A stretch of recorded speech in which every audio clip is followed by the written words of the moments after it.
Good morning. Welcome to Land Use and TIF Committee. This is the March 6th meeting.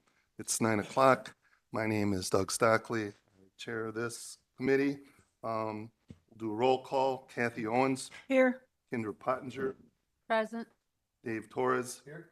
Kathy Bright, Here. Tina Bush, Here. Steve Aubrey.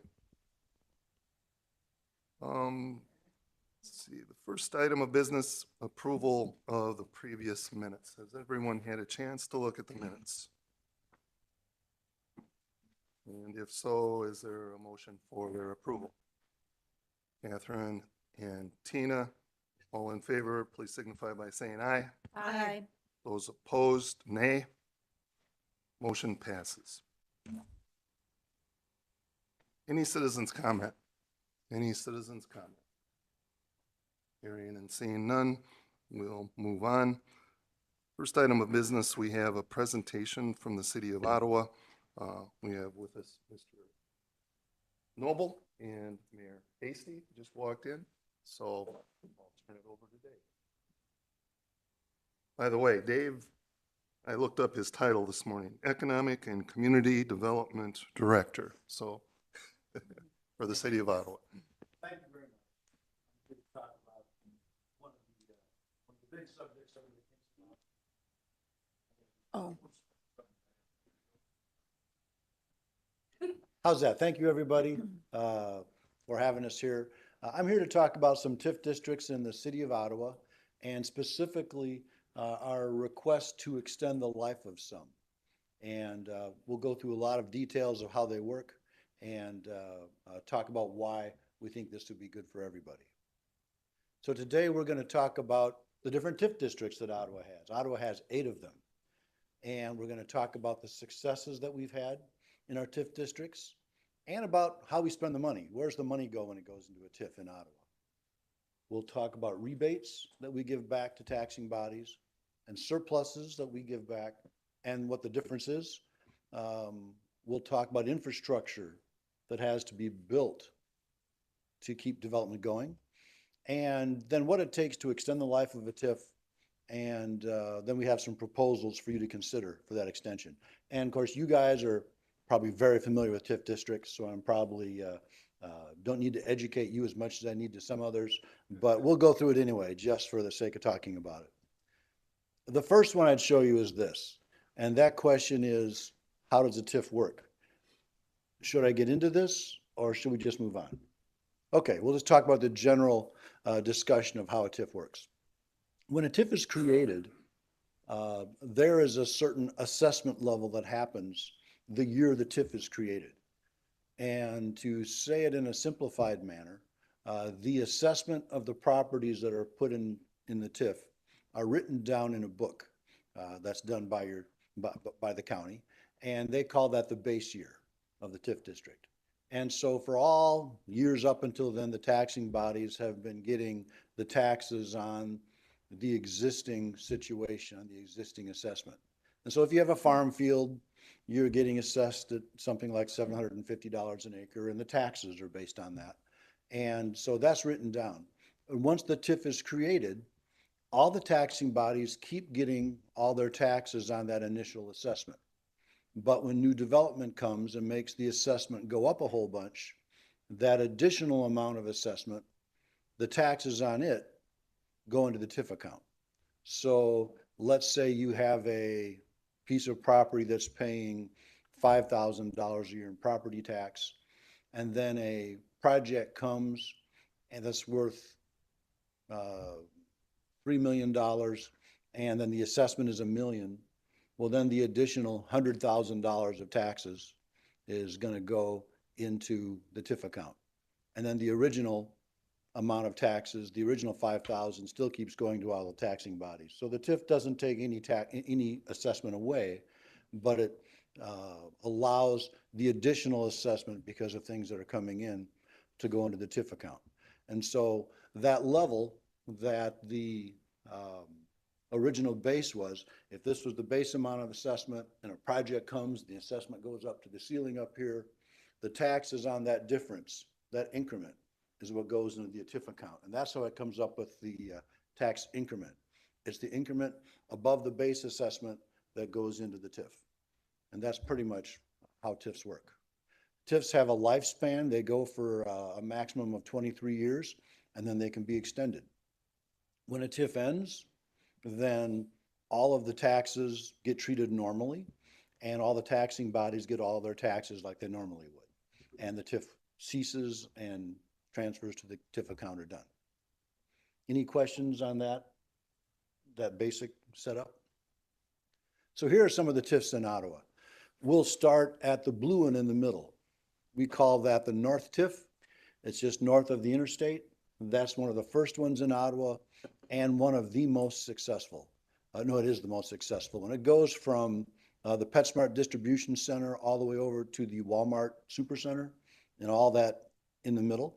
And there was a time when Ottawa had an enterprise zone in this area that abated 100% of the taxes for 10 years.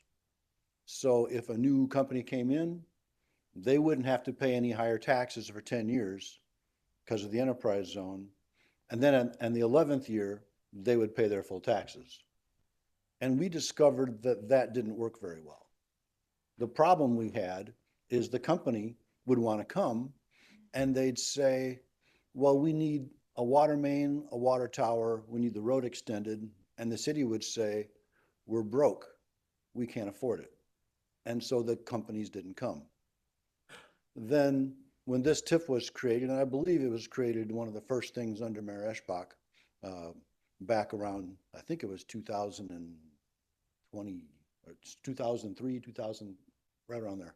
When it was initially created, in the next 2 years, they landed 6 major companies because we could extend the infrastructure, put in the water main, put in the sewer mains.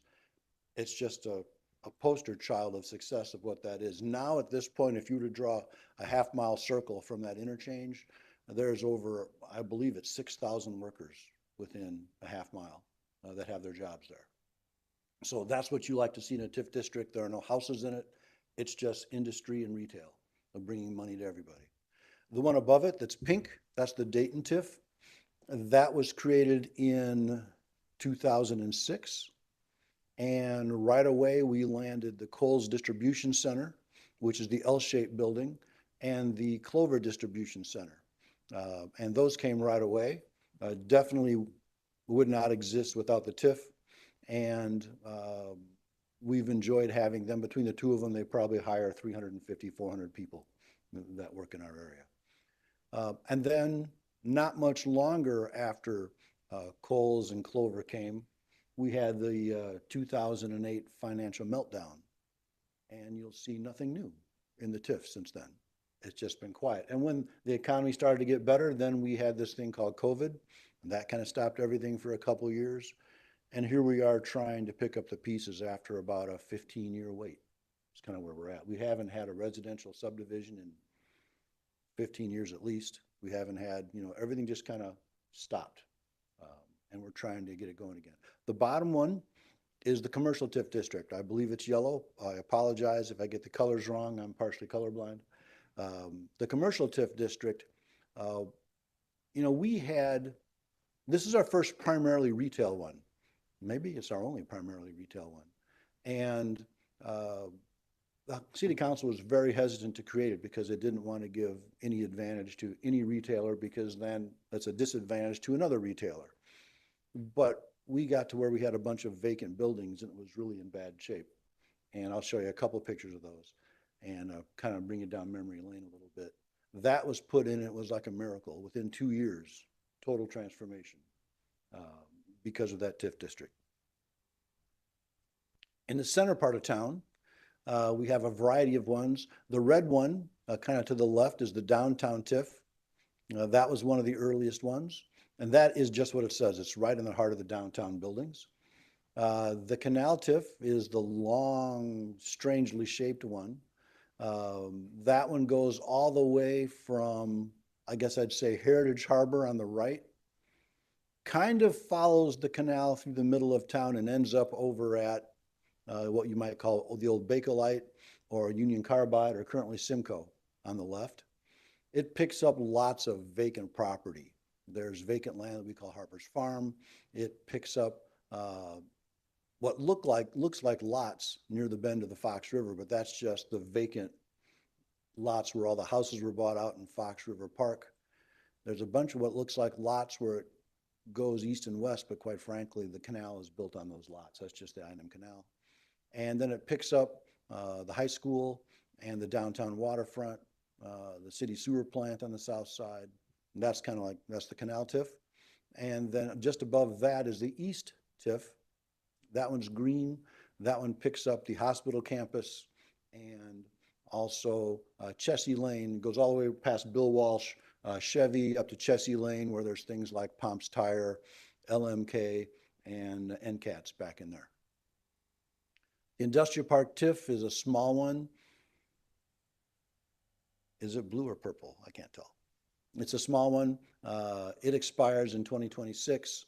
That one's got a variety of businesses in there. It's totally built out. We do not intend to extend it because there's no need for infrastructure and there's no real big lots for sale. So there's no reason to extend it. That one expires in 2026. And the newest one is the Route 71 TIF. This one was created just a few years ago. And that one, you look at that and you look, what a crazy shape. How did they come up with that? And I'll give you the quick answer and then I'll show you more in a little bit.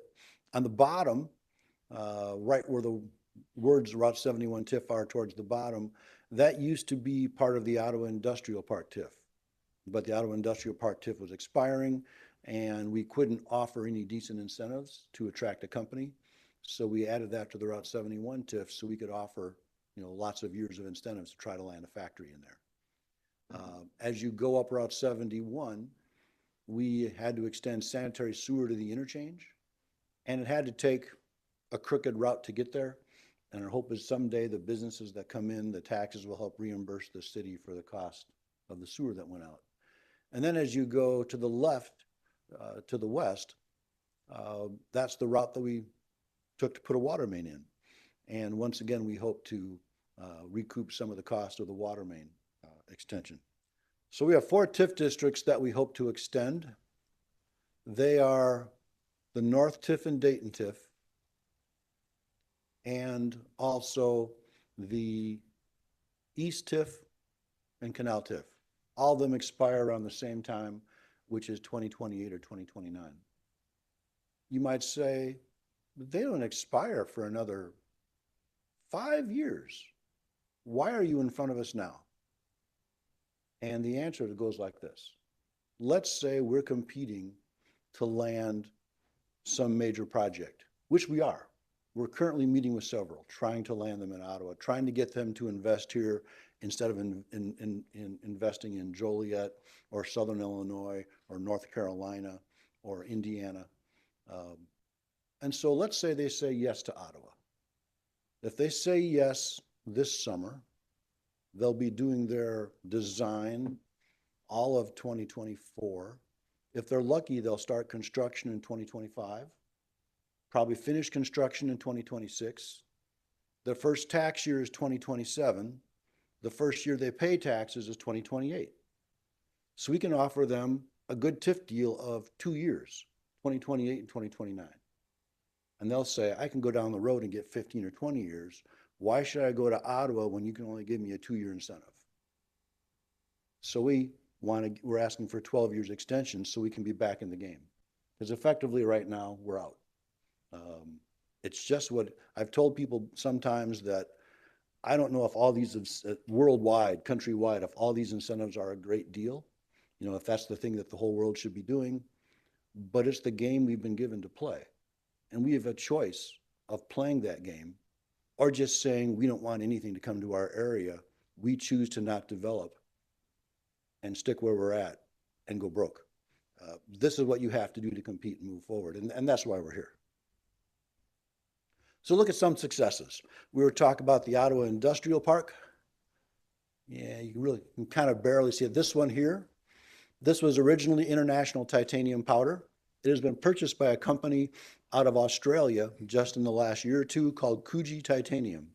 And they currently make magnesium powders and will soon be making titanium powders They have a first in the world location of what they do. It is working. It is successful.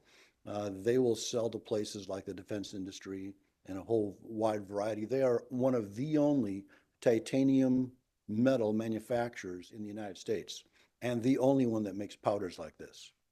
Next to them is Sika Corporation that makes admixtures for concrete.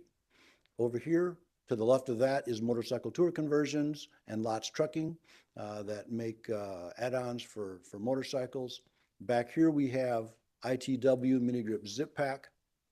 And interestingly, I could absolutely tell you that without our TIF districts, nothing on this page would exist. It would be bare farmland.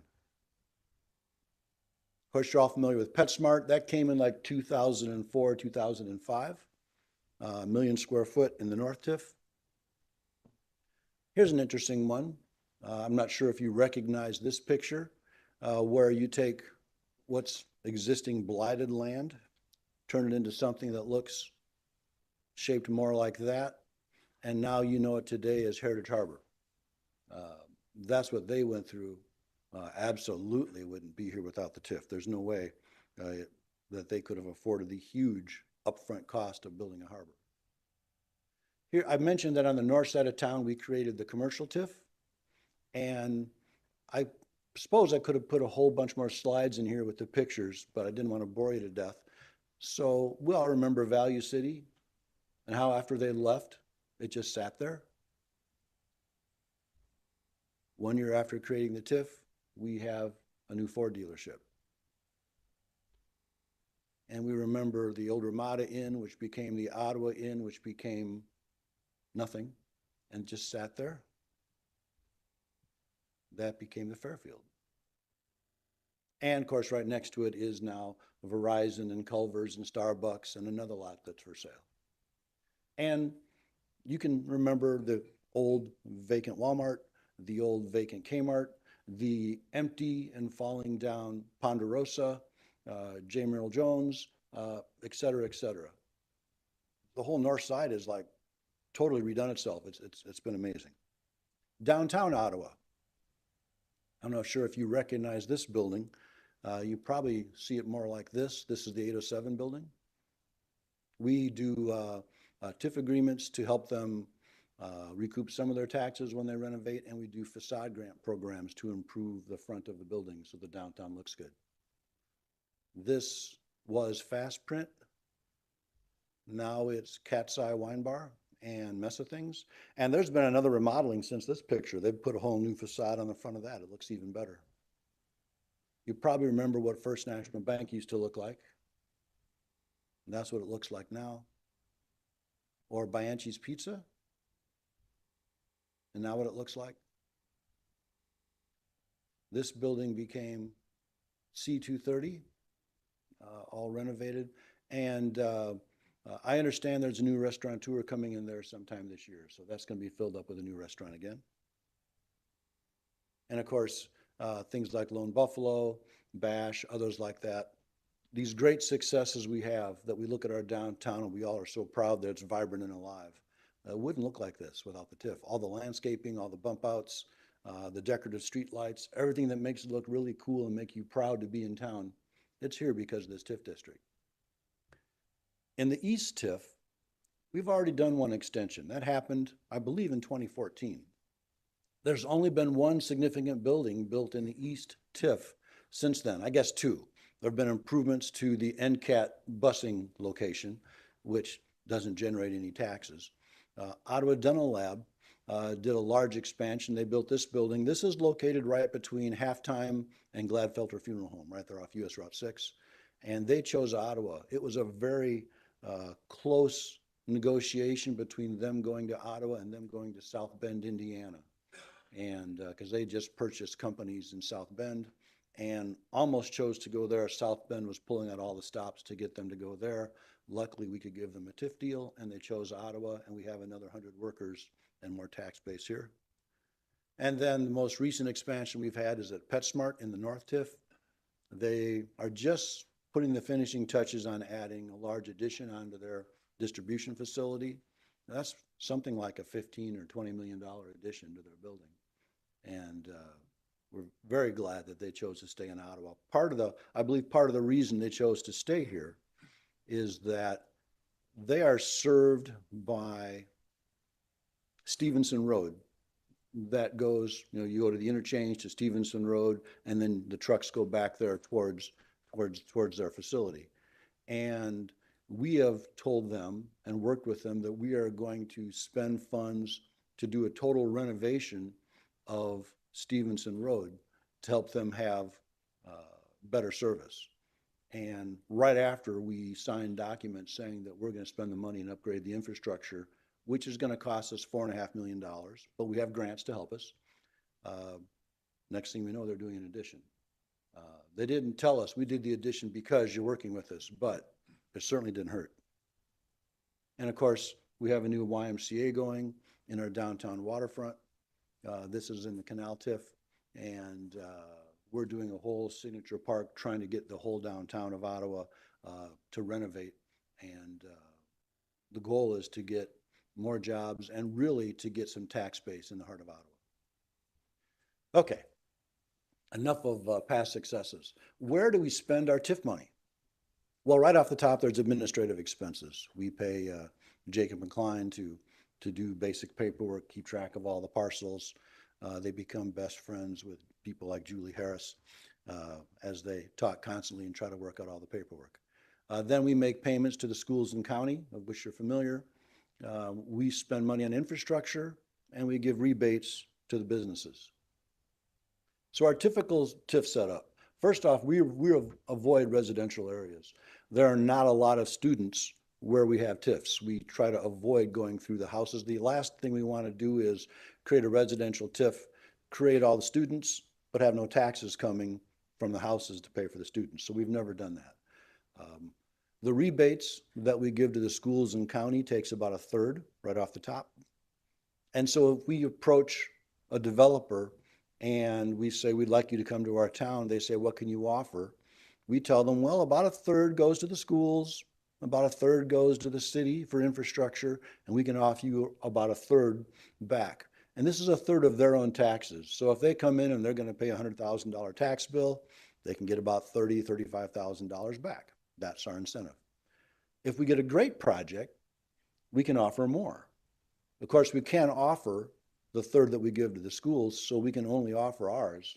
And for a great project, we'll give them all of ours. I think when PetSmart came, that 1/3 was actually something like 32%. So 32% right off the top went to the schools in the county. The other 68% gave it all to PetSmart, all of it. And so the city got nothing in our TIF, but PetSmart came. And now we all get to enjoy the fact that they write a tax bill every year of between $800,000 and $1 million because we did that. But if somebody wants to come and they want to take 20 acres and just gravel it and store junk, we give them nothing.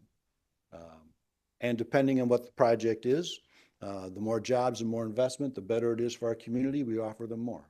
That's kind of how we do it. So what are rebates to the schools and county? The city can reach agreements with individual taxing bodies and rebate some of the increment back to them. So when we start a TIF, we can say, hey, we're going to rebate a certain percentage back. And these rebated funds have to be used for capital projects. That's the way the TIF Act is written.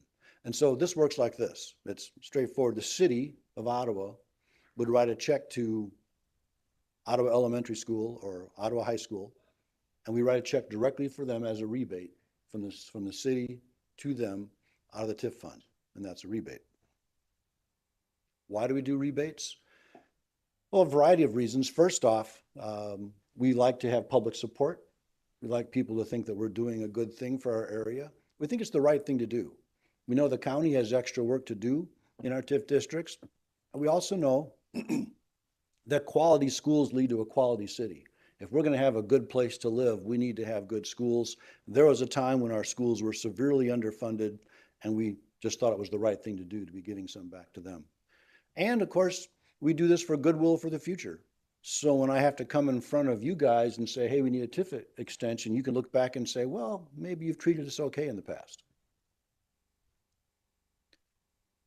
Different than rebate is something called surplus.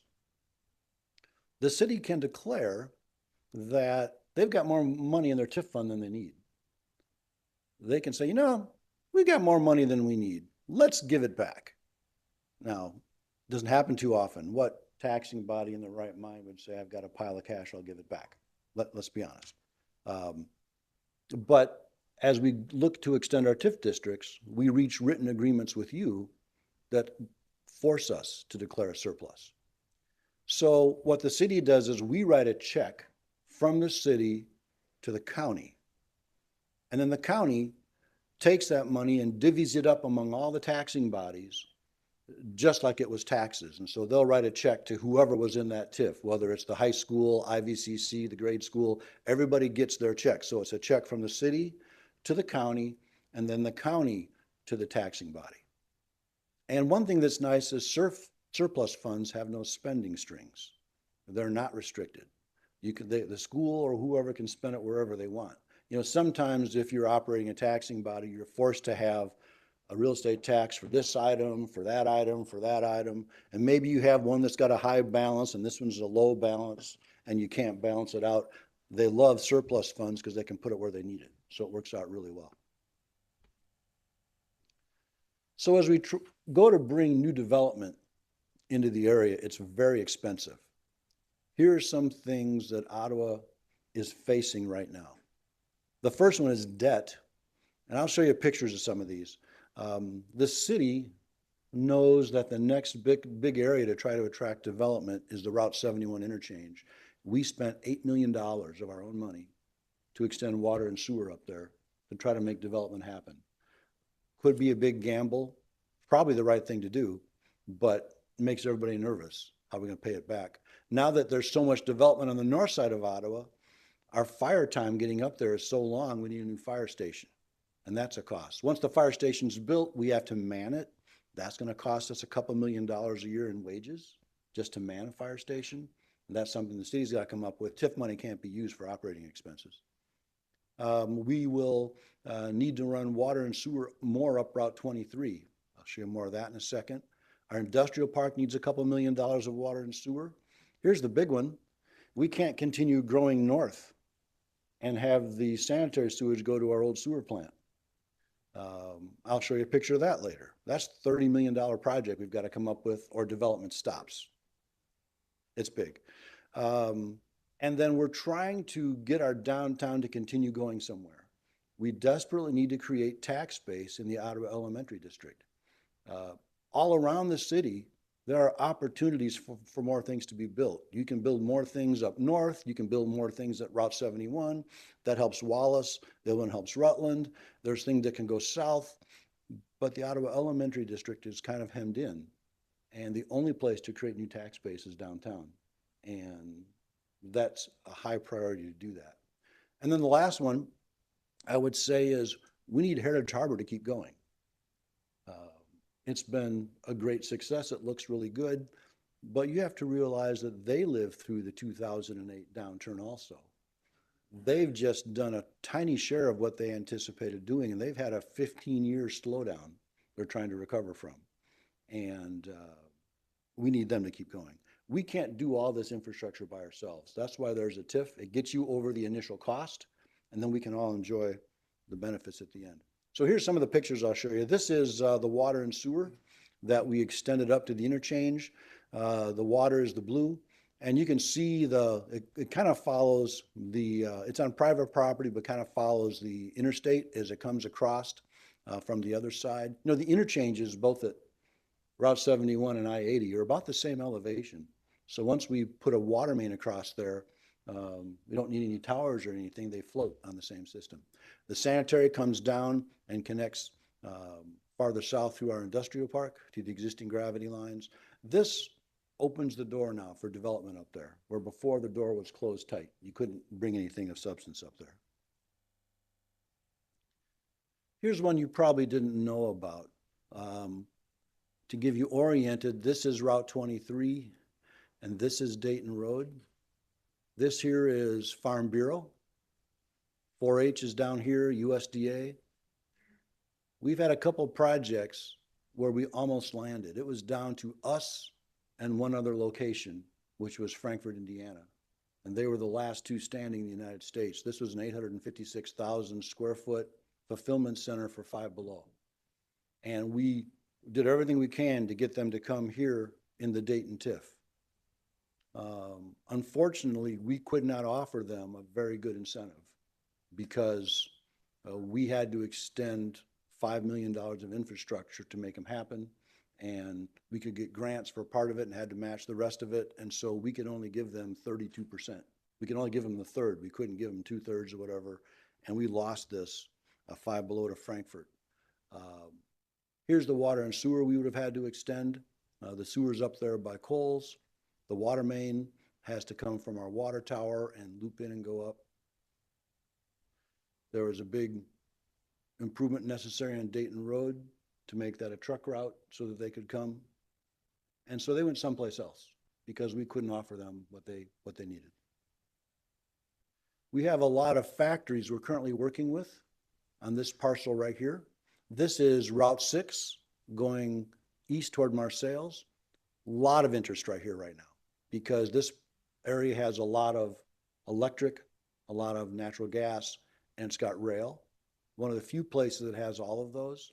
But to land one of those, we've got to do about $2 million of water and sewer. We might be able to land a $100 million project, but we can't do without the water and sewer, and we need the TIF to pay for that. And that's in the Route 71 TIF. I told you I'd tell you more about the sewer plant. If you see that star, that's where the sewage treatment plant's got to go. To get you oriented, this is the interchange with Route 71. And then Route 71 comes down, goes around the curve. Down here is Bill Walsh Chevy, GM. And so the sewer plant's going to be just past the traffic signal at 71 and 6. When you start to go uphill, there used to be this, they call it the Clay Hills, just vacant ground over to the left, kind of a desolate kind of an area. That's where we're going to build a sewage treatment plant. It will take everything that comes down Route 71 by gravity. Everything that goes into the industrial park and Heritage Harbor will be pumped up to it. And then the flows from the north industrial area, which currently go through town, will be bypassed to get to that sewage treatment plant. And you would think, why do we need to do that? Well, obviously, if we're going to have more development, there's going to be more flow. And as you get more flow, the way it currently goes, it goes through town and gets to our sewage treatment plant. And as the flow goes through town, currently it goes through, well, this mouse is so small you can't see it hardly, but currently it goes right along the riverbank and then it gets pumped over. And when we have big storms, some of those overflow to the river. We have combined sewer overflows. EPA has said thou shalt not have a combined sewer overflow. And so if we continue adding development that adds to those overflows, they're going to tell us, sorry, no development, you're done. And so that's what we're facing. And so we have to build a new sewage treatment plant if we're going to continue to grow in these obvious places where growth can happen. And without it, we're done. That's just how it works. And then we have a very critical project that we're working on, and this is at what we call the downtown waterfront. This is where Central School used to be, right down by the river. And you've probably seen many of the different plans that we're putting together. The YMCA has chosen to locate right here where Central School's track is at, and their construction is nearing completion. And I believe they're going to open up in April or May and be done by then. And that's the first one. But that one doesn't, it's a wonderful thing to have in our area to serve the whole area, but they don't generate tax base. They generate a lot of jobs, I'll give them that, but not tax base. Our goal is to create a signature park in the heart of this area where Central School used to be, and then in the parcels that surround it, these lands up here, over here, the Jordan Block, Lincoln Place, to encourage private development to build significant development downtown. Something that is going to really transform what our downtown is going to become in the long run. And Heritage Harbor, as beautiful it is, would you realize it's less than a third done? They've got a long ways to go. So, what's it take to get a time extension on a TIF? Well, it requires an act of the General Assembly. The city can't do it on our own. The General Assembly has to vote. The governor's got to sign it to extend the life of a TIF. And they've developed a policy that unless they get a letter of support from each and every taxing body, they will not extend a TIF. They want to make sure that everybody's on board. And in order to make sure everybody's on board, we have meetings like this where we offer to share some of those existing taxes that you've been waiting 23 years to get. We offer to share some of that with you so you can say, yes, that's fair. It's in everybody's best interest for the TIF to get extended and for development to keep going. So typically what we do is we agree to declare a surplus on some of the taxes generated by all the existing buildings in the TIF when the extension agreement's signed. And with payments beginning when the TIF would have ended. That's a mouthful. So let's say a TIF is going to end in 2029 and 2030 is the first year you're going to get all your taxes. Well, if we extend the TIF, you don't get all your taxes. So we agree to give you a surplus instead, which can be a large percentage of what your taxes would have been. So you get the money, but the TIF keeps going. The idea is you get your money and the TIF continues and we can continue attracting more businesses. That's the idea. And the time when you start getting checks with an agreement like this is when the TIF would have ended. New development and vacant land, we typically have exempt from the surplus. So if we have, all the money comes from all the buildings, let's face it, they build and they develop, that's where it comes from. The bare farmland doesn't have much of a TIF bill. And we want to be able to land new development on the bare ground. And so we have the vacant land exempt from the surplus. But we still have rebates on new development. We can still say, we can still give a third away on the new development when it comes. So you can get surplus for the existing stuff and rebates on the new. And on occasion, we do a combination of surplus and rebates so that we can be fair. So currently, we have 3 TIFs that we've extended. What percent have we declared surplus on those? So the North TIF, that one that we said was the blue one, north of the interstate, we give 100% of all the taxes that go into the TIF from all the existing buildings, all of it. We give you all the money from all the buildings that were built. All the farmland we don't, but we give you all the money from all the existing buildings. It's like 95% of it we give you back. That leaves the vacant ground available for continued development and gives you the money you've been waiting for. Same thing for the East TIF. We rebate 100% back. And the reason for those two is that, for the most part, the infrastructure's there. We don't need to build any more roads in the North TIF. We don't need to build much more sewer. It's all kind of there. We don't have that upfront cost anymore. There's no reason to ask for it. In the downtown TIF, when it was extended, we declared a surplus of 50% from all the existing buildings, which is almost everything. So you get a surplus of 50% right off the top. And we do that as a surplus to give you back, but there's a whole lot that's got to be done in our downtown. So we still have crumbling buildings. We have things that we deal with to make sure we're afraid if they're not maintained, they're going to fall down. And we're trying to get people to redevelop in our downtown. And some of that's happening, which is really good. And the last thing I would say, if there's a critical project, we really think they deserve special consideration. And there are a couple of critical projects that we're going to ask you to think about different than the rest. So what's the final result of a TIF extension? The idea is that everybody gets treated fairly, and we all get to share in the fruits of our past project successes, and that we have community-wide support, and that development continues. The goal is to treat everybody fairly, but not stop, to keep going, to move forward, to continue creating jobs and tax base. So now we get down to the brass tacks. We're asking to extend the life of 4 TIF districts And by the way, I've made this presentation. I've emailed this to your board chairman so he can share this with you if he hasn't already. And so what we have is an offer to you for each of the 4 TIF districts. And here's the first one. For the North TIF district, we're already declaring a surplus on 100% of everything that's standing. And we're already giving you a 51% rebate on anything new that gets built. That's what you're already getting. And our proposal is to continue that. We will continue giving 100% surplus on all the existing buildings.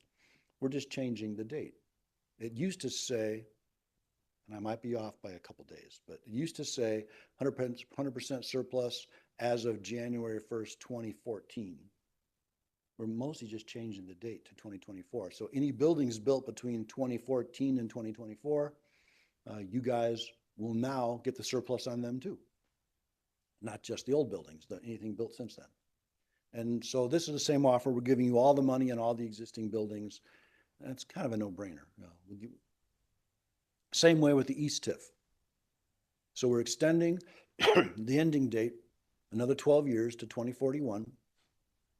Those new surpluses and rebates will begin in 2030, payable 2031, and that's when the TIF would have ended.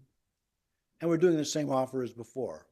We're declaring 100% surplus of all the taxes from all the existing buildings in that TIF district as of January 1, 2024.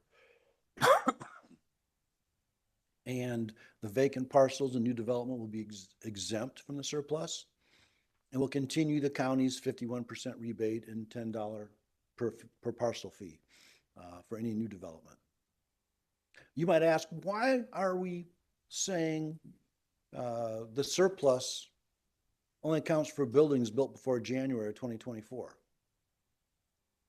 Well, if we try to lure a new factory in 2025, if we have to declare 100% of their taxes surplus, we can't give them a TIF incentive.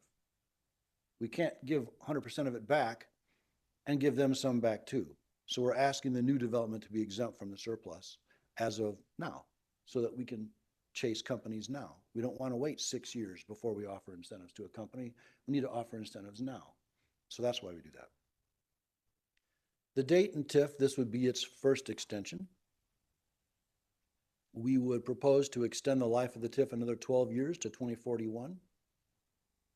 And the new surplus and rebates would begin when the TIF would have ended in 2030, payable 2031. It'd be similar, but different. We're suggesting a 50% surplus on the existing buildings there. And the Dayton TIF has Kohl's, the new buildings are Kohl's, and the Clover Distribution Center. We're requesting 50% because we have a lot of infrastructure to build. I mean, we've just finished losing Five Below's fulfillment center that would employ 500 people and bring sales tax and all those jobs and all that investment and another $800,000 to $1 million tax bill every year. We just lost. We need to be able to sweeten our deal and get that infrastructure there, and that's why we're asking for only a 50% surplus. But we're also offering an additional 25% rebate to the county on top of that surplus. So for all the existing buildings, if you add those two together, you'll be getting 75% of your taxes, not 100, on the existing buildings. Like usual, the vacant land would be exempt from the surplus, but you would still get your 51% rebate for anything new that gets built. Am I going too fast? This is a lot. I'm doing okay? We'll do one more. I've got two critical projects for your consideration. This is the latest plan for our downtown waterfront, and it's being refined right now. The City of Ottawa has received a $3 million grant from DCEO towards the cost of building an amphitheater, an outdoor amphitheater in the downtown. This amphitheater will probably cost around $8 to $10 million just for the theater itself, getting this all created to what it's going to take to actually attract professional acts to the City of Ottawa. There's development of all the parks surrounding it. And then all the buildings that get built around that. This is our goal. The goal isn't just to have festivals. That's not the goal. The goal is to get people to say, if you're going to Starved Rock, you've got to come to Ottawa and check this out. And that brings people here to spend their money. And we want that. And then the big goal is to get the private development around it. Our goal is $60 million of private development in retail, residential, above retail, hotels, and other commercial buildings. Where there used to be things. The Jordan Block used to be all buildings. It used to be all private investment. We need that back. We need the heart of our town and the heart of our area to grow again. The other critical project I would suggest is this one. This is Heritage Harbor. This picture's about a year old. Since then, there's some new buildings at the end of this area here. This is Pinnacle Point. There's some houses going up there. There's some houses going up here. This is Navy Town. These are going in really close together. This is that. But then look at all this. When you look at it from this perspective, you realize that 2/3 of their land is still vacant. And we need them to continue. The private investment here is over $100 million right now, but at full build out, it's 4 times that. It's 3 to 4 times that. And that is going to be just an amazing thing to go on for a long, long time. And here's, I guess, what I should share. You probably all know of the investors in Heritage Harbor. There's Tom Heimseth. He's around 80 years old. There's Mike Sitterly. He's probably similar. And I would bet that 10 years from now, the people running and owning Heritage Harbor will not be them. They will not be the active people anymore. It's just the way that works. And everybody needs whoever is the successor to want to keep building and succeed. We don't need that to stop and be where it's at. Once it's fully built out, it'll be permanently sustainable. It'll be the jewel in the city that we've wanted it to be. And the tax generation that comes out of there is off the charts. Last year, they paid about 1.8, 1.9 million in property tax alone. And most of it's going back to them. They're a long ways. I mean, they put like 25 million up front just to build that harbor and the basic infrastructure. They're not rolling in cash. Let's just say with all those upfront costs, the next investor needs to want to be there and move forward. Let me give you some stats about Heritage Harbor. Just last year alone, 2023, they built 36 units costing $14 million. And there were 148 people, full-time workers, working on the job site, building and running Heritage Harbor. The residents there spent $21 million in the area, and just that spending at restaurants and grocery stores and all of that created 150 jobs. The people who rent and visit spend another 11 million, creating 94 more jobs in the area. 392 jobs directly related to Heritage Harbor in 2023. Over $2 million of sales tax, of which the county gets a good chunk, came out of Heritage Harbor. And over $1.8 million of real estate tax. Great numbers. They can be 3 to 4 times that much. That's what we're looking for. If they don't stay, not only will it not be 3 or 4 times as much, but it could go backwards just because it won't have the vitality that it has now. Here's a chart I'll talk about that difficult to see because it's so small. I circled one number. What we did is we went year by year and projected their investment if the TIF ends at the end of 2030. The TIF is scheduled to end in 2030, and if they know it's going to end, we anticipate they will stop building new subdivision streets because every lot costs 50 or 60,000 of just infrastructure to build now. And if they stop building that, then they will keep building out what they've got. And we expect their real estate tax to grow from 1.8 million up to almost 3.5 by 2030, just them finishing out what they've got. And then starting in 2031, all the taxing bodies will get to have their share of $3.5 million of real estate taxes, which is pretty exciting. If they continue and they build out over the whole time that's available, that means they keep building new subdivision streets right now. By the end of 2030, when the TIF would have ended, instead of $3.5 million being rebated, it's more like, gosh, you can't read it, it's too small, isn't it? It's right at $5.5 million by 2030. And if they build out to the end, the property tax that gets shared is around 13 million. I mean, houses there are paying taxes of 20,000, 30,000, 40,000 per house. And the values of those houses continue to go up. The patience we have in the short run is going to pay off in spades in the long run. It is a great benefit for everyone for them to keep going. Based on the downtown waterfront discussion we just had and also Heritage Harbor, that led us to crafting this offer for the Canal TIF. So currently, you're already getting rebates. I think you're 51% on the entire TIF, except Heritage Harbor, because when they were created, it was so important to get them off that we give you nothing.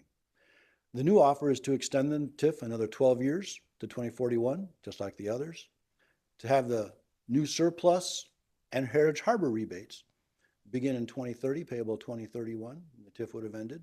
So far, that's pretty familiar.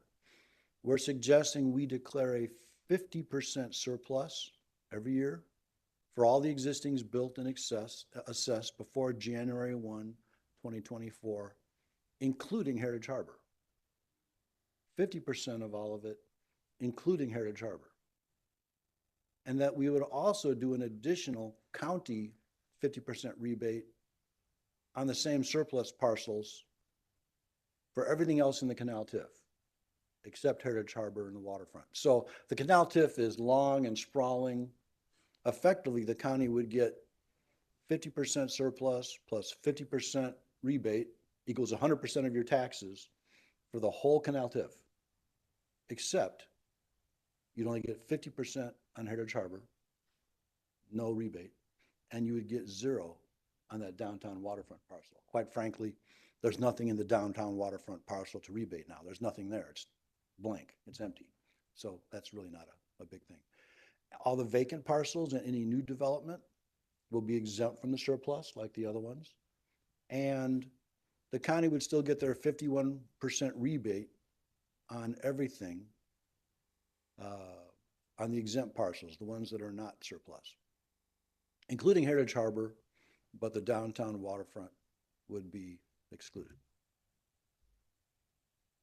That's a lot, so I made this little chart to hopefully take that previous slide and make it a little clearer. So surplus that goes to all the taxing bodies in the county would be nothing from the downtown waterfront, and there are no buildings, so there wouldn't be. Heritage Harbor, yes, 50% surplus from them. The whole rest of the TIF, yes, 50% surplus. The additional rebate would not be in the downtown waterfront or Heritage Harbor, but it would be all the rest of them. So you get the whole rest of the Canal TIF, it's all of it. And then the 50% rebate on all new development would include Heritage Harbor and everything else except the downtown waterfront. That is such a huge, expensive thing to try to make happen. That one thing we're asking not to rebate, just that one. Everything else, you bet. That's pretty much our offer. And I think all this has been shared with you before. For Heritage Harbor alone, this is what we believe the first year rebates and surplus would look like. This is for Heritage Harbor alone, not the whole rest of the TIF, just Heritage Harbor. In their first year, if the projections hold, there will be property taxes to the amount of $2 million being rebated and surplused out to our taxing bodies. LaSalle County would get $320,000, partly through surplus and partly through rebate. That is,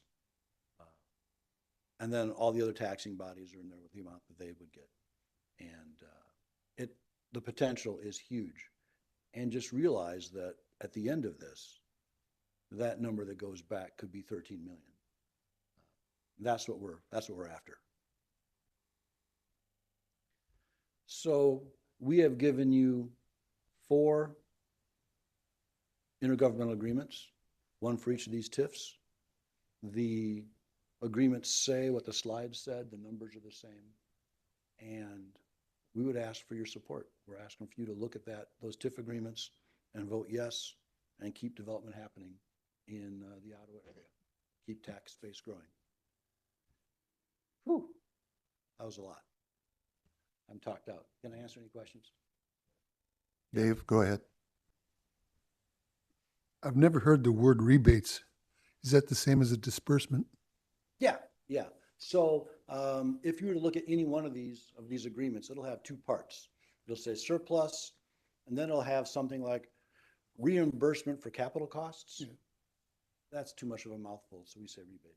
I say rebate, but yes, Same reimbursement for thing. capital cost. Yeah, same thing. And then the other question I had was the $10 per parcel is across the board, Yeah, we have that for, every parcel everywhere, including Heritage Harbor. every TIF.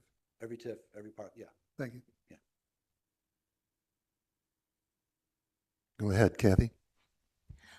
So my question is, the first year, the county would get 320,000, and then after that, it goes up? Oh, yeah. You're gonna Okay. be getting your percentages of what comes in. By the time you get to, like, the year before Heritage Harbor is done, if they're spending 13 million compared to the 5 million, it'll be double or triple in rebates and surplus before the whole thing kicks in. Yeah, it'll go up. Okay, thank you.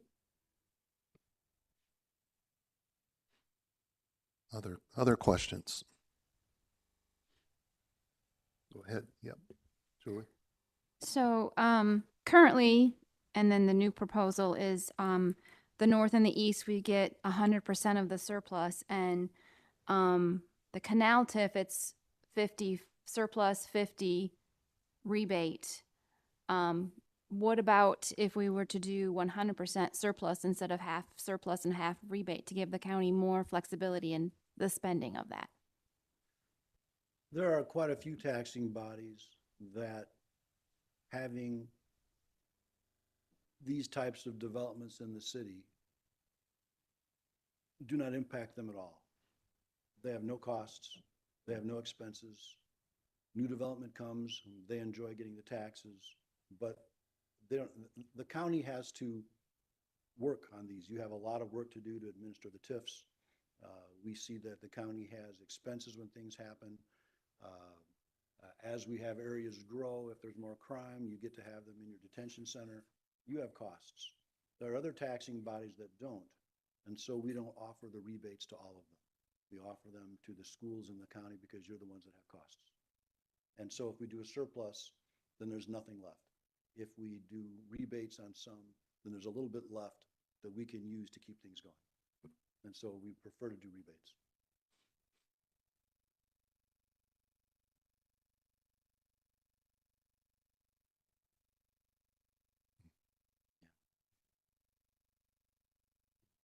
Tina? So there's no offer in the downtown area because you are projecting a lot of money that you have to put in to bring this. The downtown TIF was extended about 3 years ago. We went through this exact same process 3 or 4 years ago. The first year of the downtown TIF extension is this year. The taxes that get paid this year will now be subject to the new downtown agreement. That one's done already did that one. But you're not, with this extension that you're asking for again, you're not bringing in anything? No, Okay. we're You're- extending north. Oh, Dayton. downtown is not being extended? No, north, Okay. Dayton, Canal, and east. And And then, just so you're aware, that little sliver of the downtown waterfront is in the canal too. it is in the canal, Yeah. okay. Yeah, if I pop back up to that But why do picture. we exempt the downtown area so much? Pardon me? Go back to your, whoop, You want to see the picture or you want to see the offer? no, yeah, back to the very back.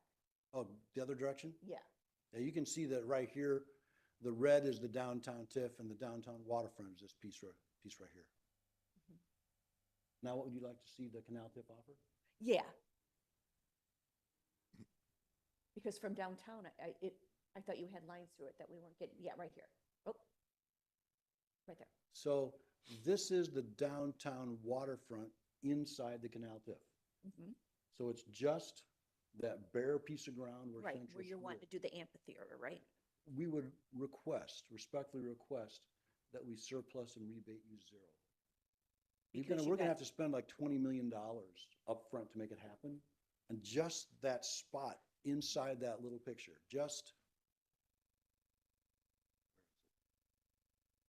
well, I had it earlier, just around the downtown waterfront itself, just that.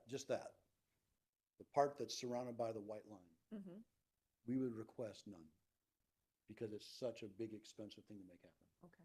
Just that. So The that's rest the of it- reason. The rest of it's, that's the You're gonna reason. have to put a lot of money in. Okay. Yeah. I just want to make sure. So it's just the north, the east, the canal, and Dayton that we're asking the extension for. Yeah. Thank you. Other questions? Our hope is to, if possible, get a letter of support by the beginning of April. The General Assembly will be taking these up in April. And if I can walk up to them and say, here's the letters of support from all our taxing bodies from the Dayton TIF, here's the letters of support from the North TIF, et cetera, then they'll pass one bill per year that does all the extensions. They'll just make a list of them, and they'll pass them. And we'd like to make it happen so that we can start offering benefits to these new companies that we're trying to get to come to town. Chairman Jensen? Would there be an issue if this was delayed until the May legislative session? We'd probably be out. We could check with our people who deal with Springfield. They Mhm. told us around April, meet around April 1st is the goal. Yeah, I know it's a lot to look at and weigh, think through. For the vast majority, for the county, we're trying to give you almost all of it back. So Mark? Does the letter of support have, or does the IGA have to be executed prior to the issuance of the letter of support? Well, no, Okay, but I know you guys would be nervous if you didn't have the intergovernmental agreement promising what we're gonna give you back. You give us your letter of support, you've lost your leverage. So just to be honest, I would expect you guys to wanna get it worked out. If you give us the letter of support, that's fine. We'd still approve the IGAs, but it's just a different position. Just to be honest. David? The rest of the taxing bodies have all this information as well, correct? I'm meeting with I have to meet with each and every one. They all have to, I'm meeting with, I think it's 18 different boards, because these cover, To come, you haven't done it all yet. next week I'm meeting with all the townships. Thank you very much. Yeah, I have to give their letters of support too, else this doesn't happen. All the schools, yeah, every one of them. Matter of fact, I've met with most of the schools and very positive response, and looks like those are working.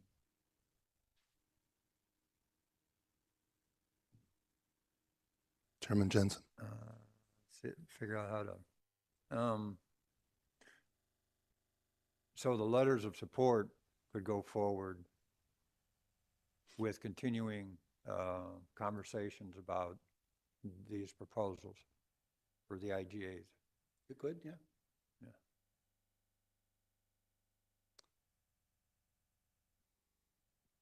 So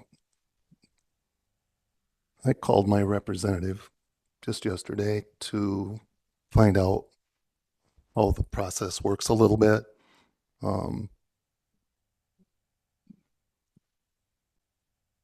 The letters of support, I believe she said, would all need to be packaged and identified, and they would be offered up in the mid-May legislative session.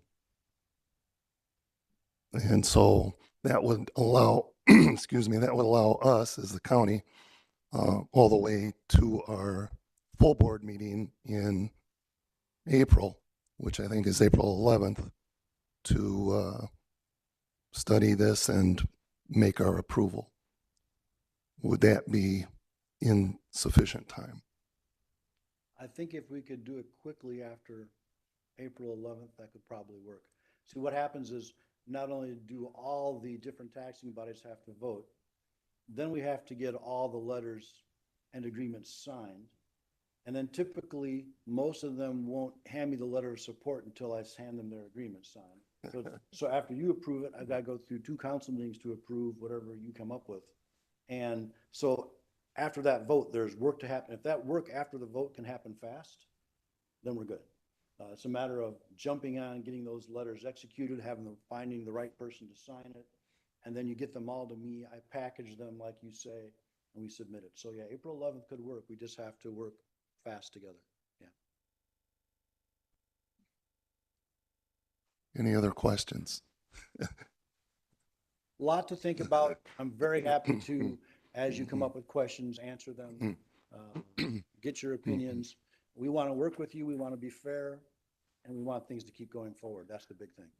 So thank you for your time. I do have one other. Yes. So the next to last slide where you have the canal TIF, do you have a similar slide to this one on how the Dayton TIF would pay out to all the taxing bodies? No, I do not. No, I haven't created one. We've been giving this to each of them separately. Yeah. But the Dayton TIF is pretty straightforward. It's like for LaSalle County, you're getting, That one also, I believe, offered the 50%. that one had So- 50% surplus plus 50% rebate equals 100%. And then I saw something different on the slide that you put in today versus the slide that we saw a little earlier.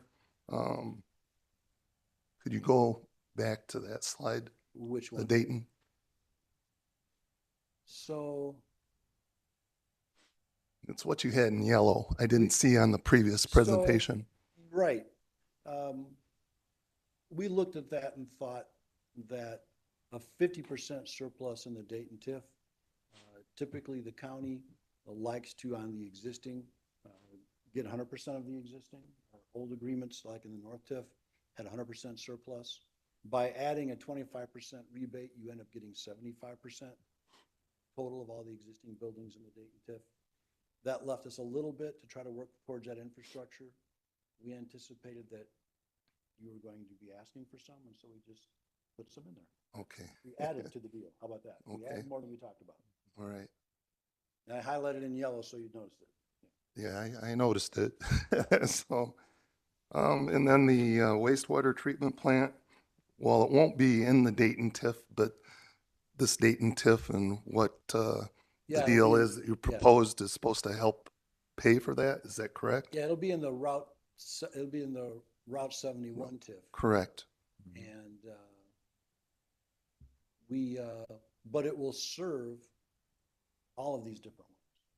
We'll actually have flow coming from all of them. And so we could actually, when the time comes, take money from one TIF and transfer it to another one to pay for it. We can.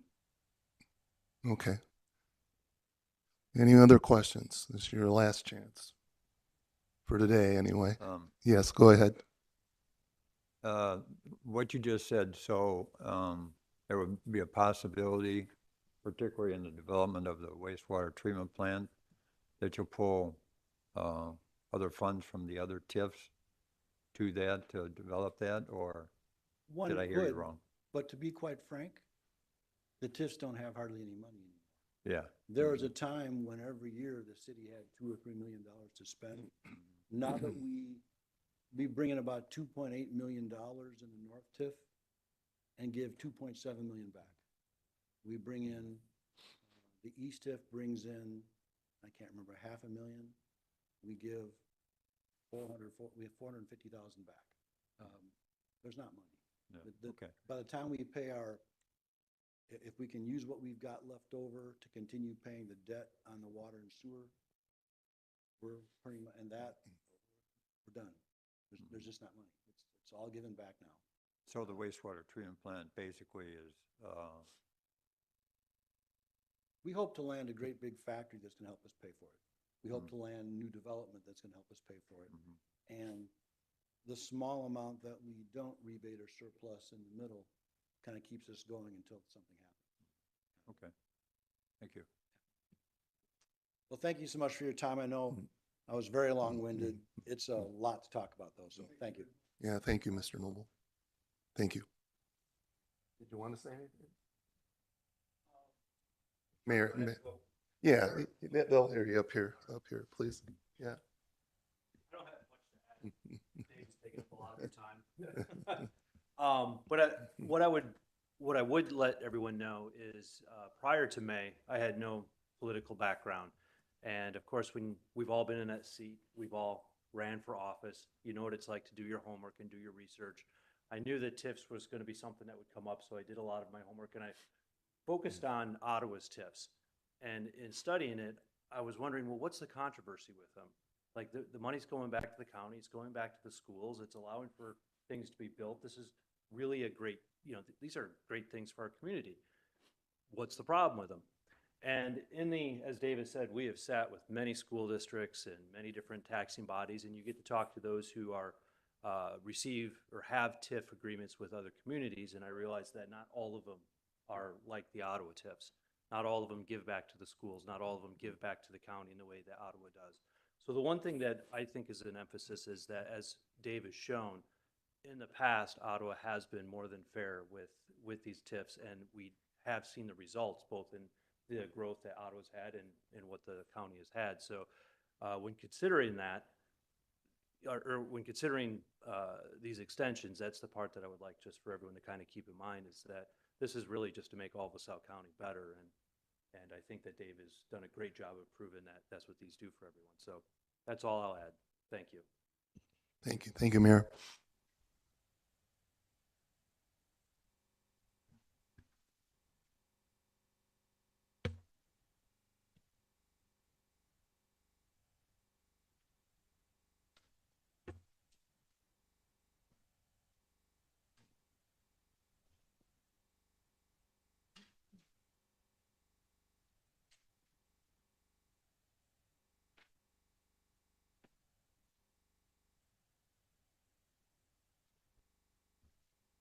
All right. TIF extension agreements, that was talked about just now, the Ottawa TIF extension agreements. Department reports. Anyone have anything from the various departments? Treasurer's office, anything to update? Okay, all right. Clerks? Okay, and assessors. I checked with the assessor's office. I checked with the clerk's office. I don't know that adding these 4 extensions will increase your workload. It will increase your workload in the treasurer's office. But as far as the other 2, I don't think it will. You think it will? Oh, okay, all right.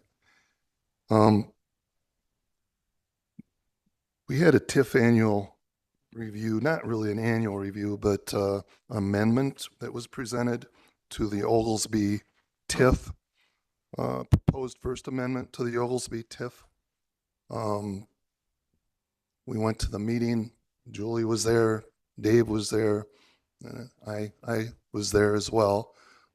They just opened the meeting and handled it very quickly. They took some public comment, but they said that we will have future talks on this, future chance to add our 2 cents to this if we want to, in meetings going forward. Dave raised the question during public comment as to whether or not we could possibly see some money from that TIF into the county. And they said, well, of course, anything is possible. So, so leaving it at that, we'll see what we can do with future talks on the Oglesby 1 TIF. I have a picture of it I'll pass around. And what's pictured in yellow is what's being proposed to add into their TIF.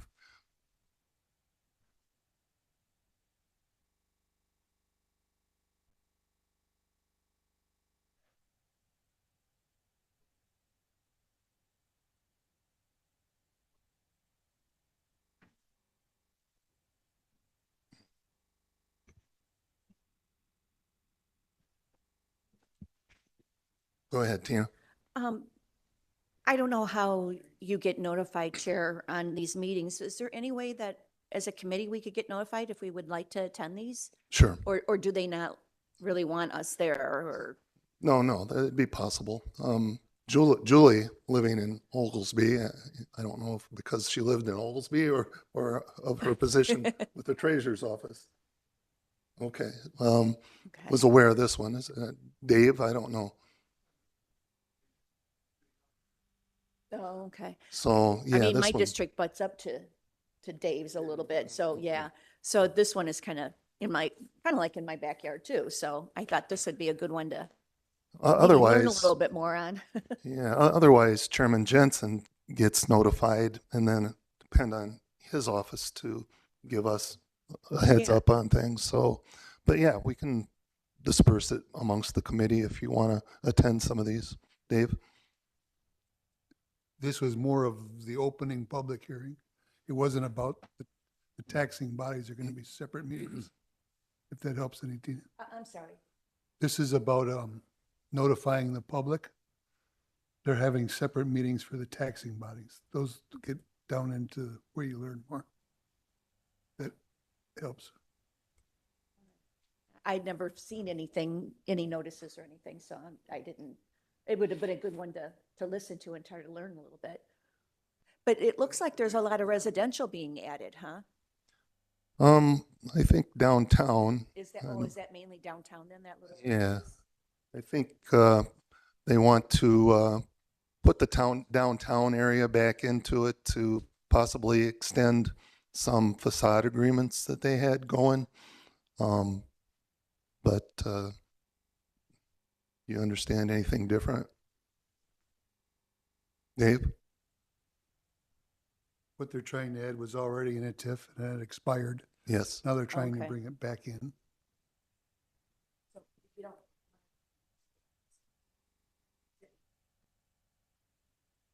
All right. So this the main drag going to town? This going? This is downtown. This is downtown. This is actual downtown right here. So out here is the interstate then, I'm gonna guess. It's hard to tell, they don't have nothing marked as roads. Right, here's the Vermilion River going around the park. This is Holy Family Grade School. Church Okay, would be so- over here. So the fire, or the police department would be. Yep. right there. Okay. That's probably the four corners right there. Right there, okay. Gives me an idea.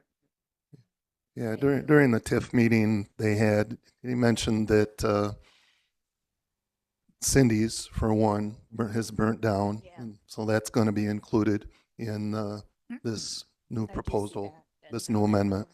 So yeah, and right now, I don't believe we have any intergovernmental agreements with Oglesby whatsoever.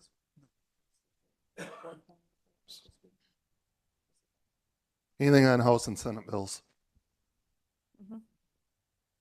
Hearing and seeing none, we'll move over to land use. Everyone have a chance to sign the budget? And if so, is there a motion to approve? Dave, second by Tina. All in favor signify by saying aye. Aye. Those opposed, nay. Motion passes. Citizens comment. Any citizens comment? Thank you. Hearing and seeing none, move into monthly construction permit reports with Brian. Starting out our February report, we had 2 new regular single-family homes, 2 ag single-family homes. We had a total of 20 permits issued in February, which is quite a bit above the 11, which is the 10-year average. And that continues into this month. I think, our permits are much above average this year. We really hadn't had a slowdown over the winter as far as permits go. I think due to obviously the weather conditions. The only thing other to note on building permits would be we did issue a equipment permit in February for the 2 megawatt Briscoe 1 site in Vermillion Township.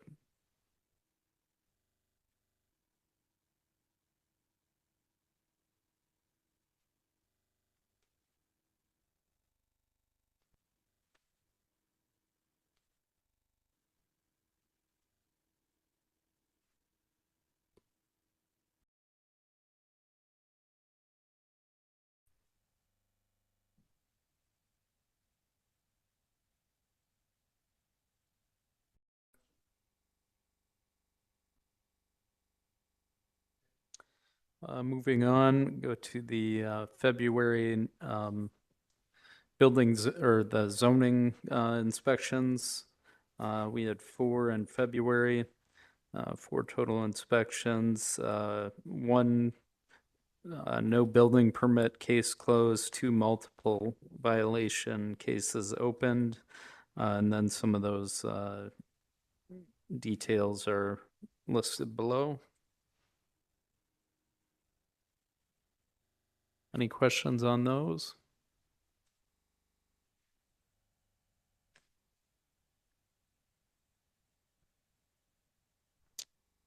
If not, I'll move on to the February solid waste inspections. We had 24 in February, which is again above the average. We had 5 complaint inspections, 15 re-inspection, 4 permitted site inspections for a total of 24. And then those inspections are detailed on the last page.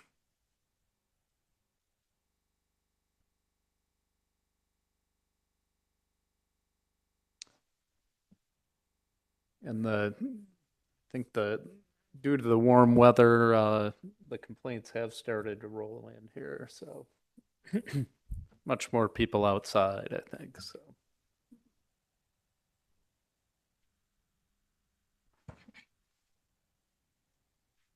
Any questions? Brian, remind me what IEPABOL is? Oh, is that the referred one you're stating? Referred That'd be complaints. the Illinois EPA Bureau of Land. Bureau of Land. Yep. Okay, thanks.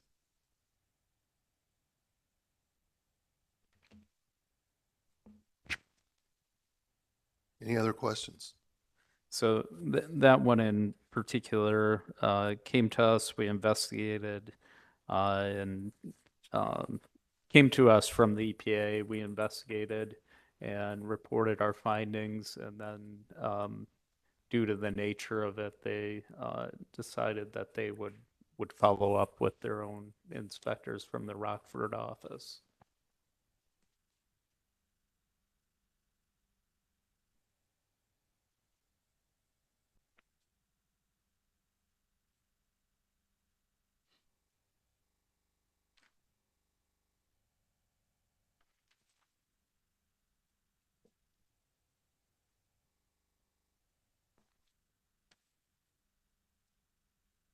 Anything else? Moving on to the next thing.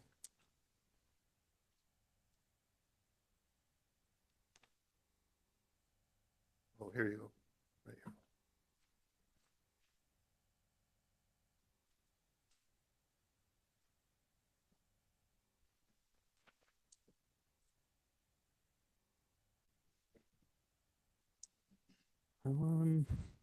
We'll probably have for recycling household hazardous waste, still no response from the state on the last time I reached out to their program director. They said they'd be reaching out once they've had a agreed upon contract with their disposal. Uh, they had Heritage Environmental before, so they must be still working on that contract with the state, because I have not heard anything yet. So I would assume we would not be having a spring household hazardous waste event this year. And not sure if we'll have one at all this year. So we'll wait and see from the state.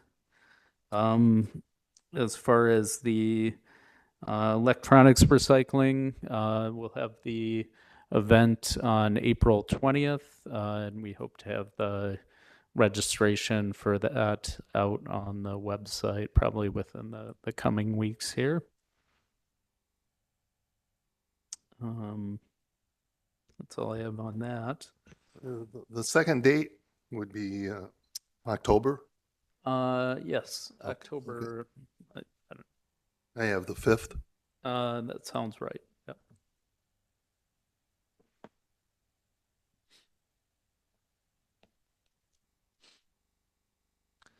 Yep. Building permit ordinance.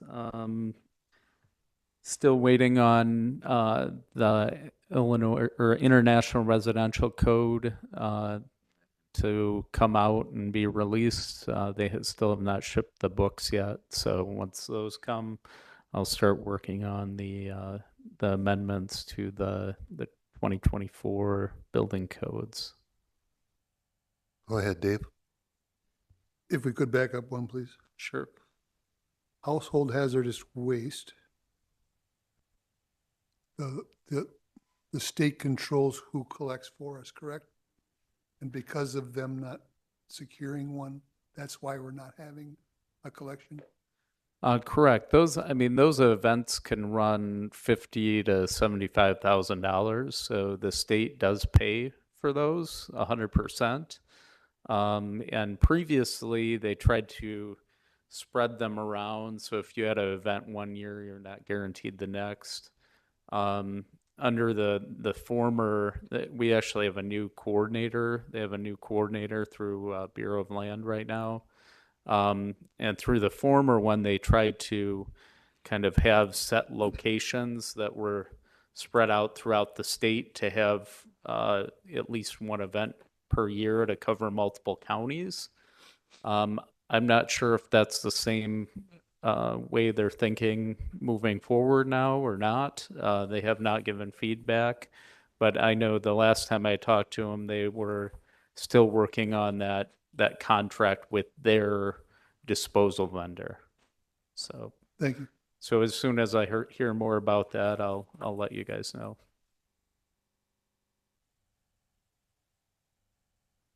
Tina? Brian, do you want to update the committee on what we did with finance yesterday? The thing that I thought was maybe not going to pass. Yeah, that did take a little bit of time. Yeah, I can address that in I guess we can move on to the zoning ordinance text amendments. So those text amendments that came out of the land use committee last month, we plan on having the public hearing on March 20th at the zoning board. I did go to finance yesterday because there was some, one of those text amendments included a fee change for accessory housing. That we basically moved that from $100 to a $300 flat fee because it's including, it's not only restricted to age or helping a handicapped individual for housing. It's unrestricted. So that fund or that fee was moved from 100 to 300 to match our minimum special use fee, but also just set at 300 instead of having a acreage increase, which our normal special use fee is $300 plus 100 for each additional over 2 acres, and this is a set $300 fee. So that did pass at finance yesterday after some discussion. So it should be all set to go to the zoning board and then to the county board with probably in April. You'll see it placed on file and then hopefully a vote in May.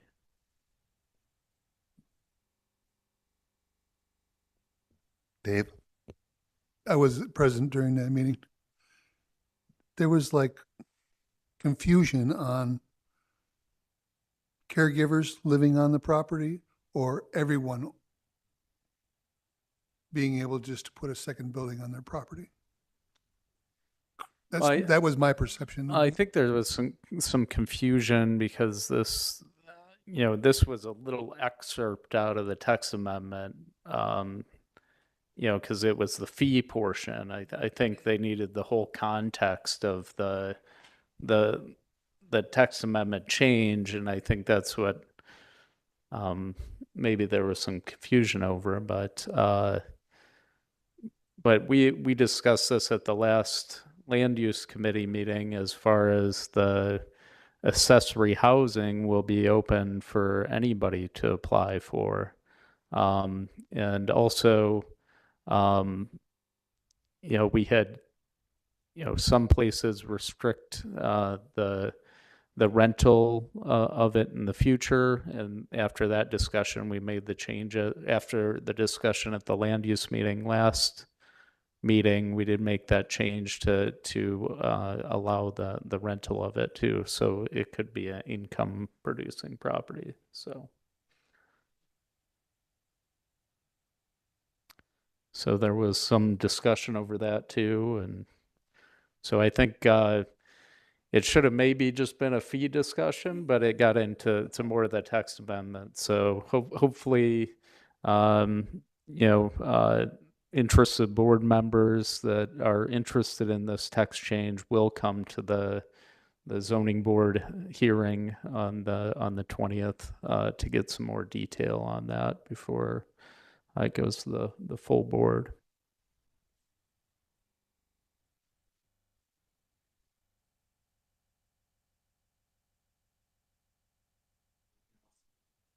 Anything else?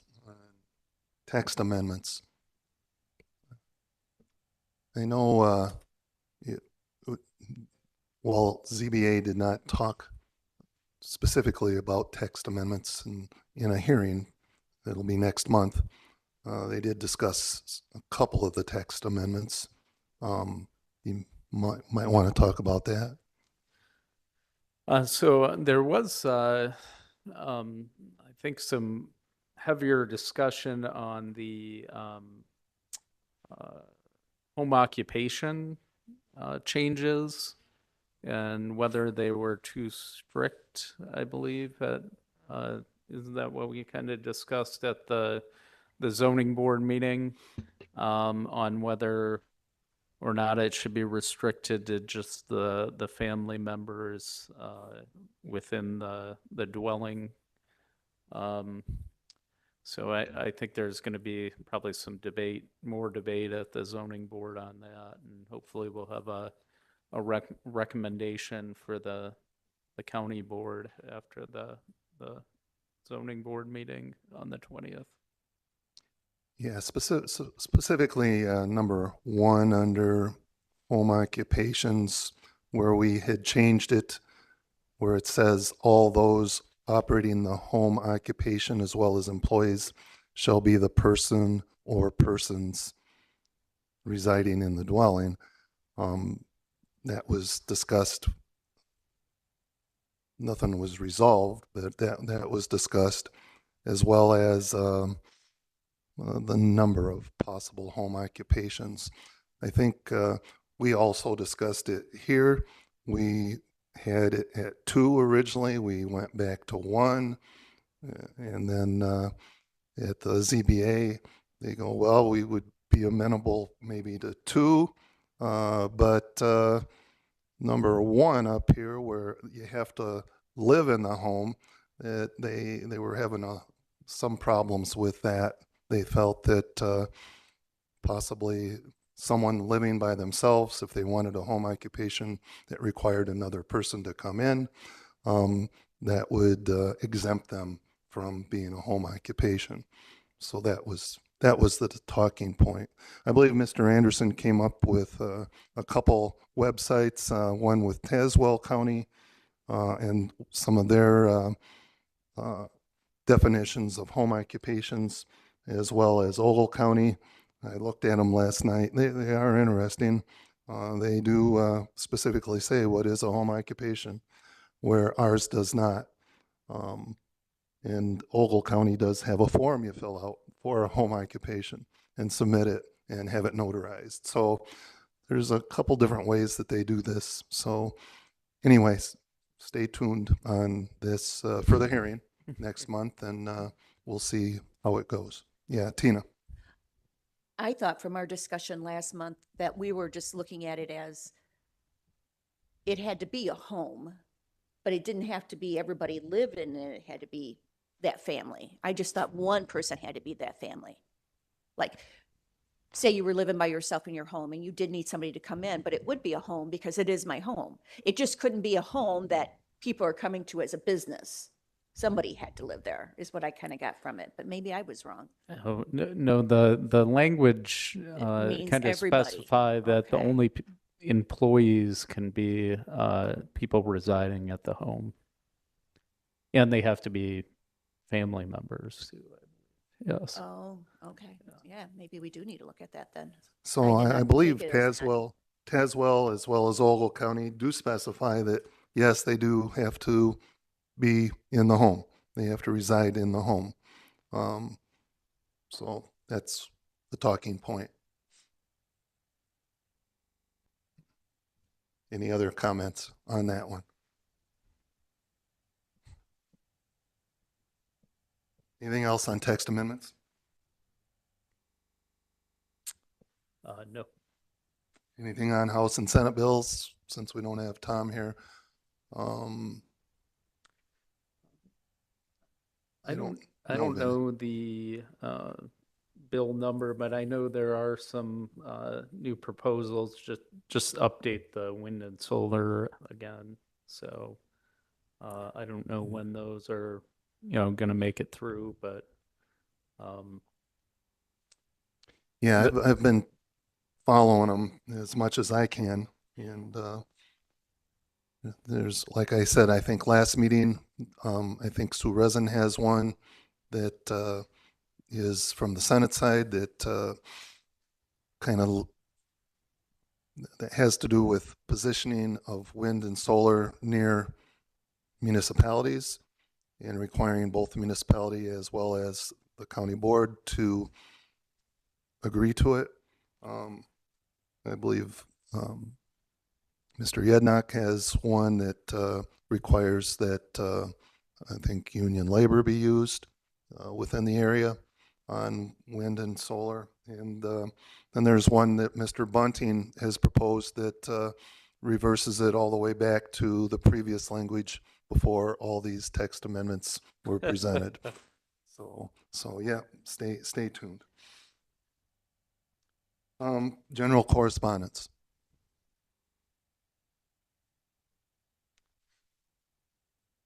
Talk to me about sludge.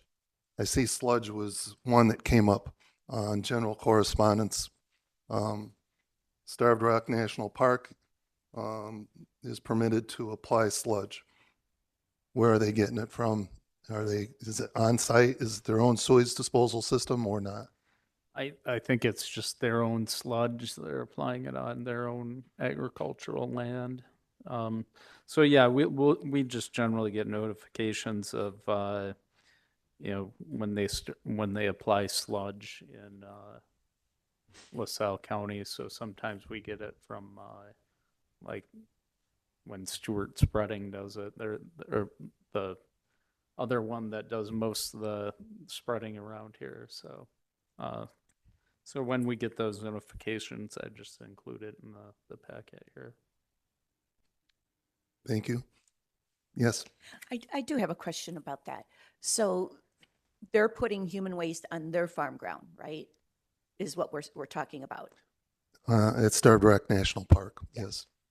Now, the farmers in the area, what do they have to do to be able to put human waste on farm ground? I believe they just had I think Stewart Spreading applies do most for of the- it, yeah. They do most of the paperwork, but Mhm. they usually have to do a notification to the But community. isn't there permits that they have to get approved through the state? Yeah, I would, Yeah. I would think so. Okay.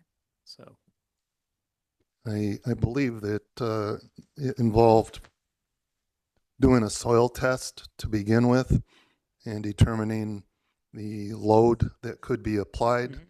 When the college, when IVCC used to have its own sewage disposal plant, we did apply some on site, and it was tested for heavy metals that were present in the sludge, and the amount of sludge that was applied at the time was limited by the amount of heavy metals that were in the sludge. So I know it's of not necessarily concern, but of interest to people that follow that kind of thing. So, yep. Anything else? Okay. So monthly construction permit, enforcement inspection, and IEPA inspection reports. Is there a motion to place those reports on file? Tina, second by Kathy. All in favor signify by saying aye. Aye. Those opposed, nay. Motion passes. Ready to adjourn? Is there a motion to adjourn? We did. Motion to adjourn, second by Dave. All in favor signify by saying aye. Aye. Those opposed, nay. Motion passes. Thank you, everyone.